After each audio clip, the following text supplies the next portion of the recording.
കോൺഗ്രസിന്റെ തദ്ദേശ തെരഞ്ഞെടുപ്പ് വിജയം ആഘോഷിക്കാൻ ലോക്സഭാ പ്രതിപക്ഷ നേതാവ് രാഹുൽ ഗാന്ധി ഇന്ന് കൊച്ചിയിലെത്തും. വിജയോത്സവം മഹാപഞ്ചായത്ത് എന്ന പേരിൽ നടക്കുന്ന പരിപാടിയിൽ തദ്ദേശ തെരഞ്ഞെടുപ്പിൽ വിജയിച്ചവരും വിജയത്തിന് ചുക്കാൻ പിടിച്ചവരും പങ്കെടുക്കും. തദ്ദേശ തെരഞ്ഞെടുപ്പ് വിജയത്തിന്റെ ആത്മവിശ്വാസത്തിൽ നിയമസഭാ തെരഞ്ഞെടുപ്പ് പ്രചാരണത്തിന് തുടക്കമിടുകയാണ് ലക്ഷ്യം വെക്കുന്നത്. കെപിസിസി അധ്യക്ഷനും പ്രതിപക്ഷ നേതാവും അടക്കമുള്ളവരും പരിപാടിയിൽ പങ്കെടുക്കും. വിജയോത്സവത്തോട് നിയമസഭാ തെരഞ്ഞെടുപ്പ് പ്രചാരണത്തിലേക്കും കോൺഗ്രസ് കടക്കും. കോൺഗ്രസിന്റെ സ്ഥാനാർത്ഥി നിർണയ നടപടികളും ആരംഭിക്കും.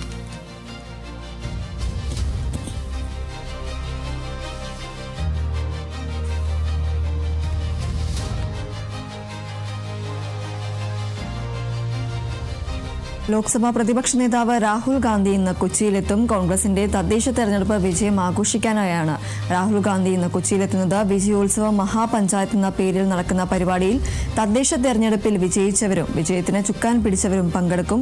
തദ്ദേശ തെരഞ്ഞെടുപ്പ് വിജയത്തിന്റെ ആത്മവിശ്വാസത്തിൽ നിയമസഭാ തെരഞ്ഞെടുപ്പ് പ്രചാരണത്തിന് തുടക്കമിടുകയാണ് ലക്ഷ്യം വെക്കുന്നത്. കെപിസിസി അധ്യക്ഷനും അതുപോലെ തന്നെ പ്രതിപക്ഷ നേതാവും അടക്കമുള്ളവരും പരിപാടിയിൽ പങ്കെടുക്കും. വിജയോത്സവത്തോടെ നിയമസഭാ തെരഞ്ഞെടുപ്പ് പ്രചാരണത്തിലേക്ക് കോൺഗ്രസ് കടക്കും. കോൺഗ്രസിന്റെ സ്ഥാനാർത്ഥി നിർണയ നടപടികളും ആരംഭിക്കും.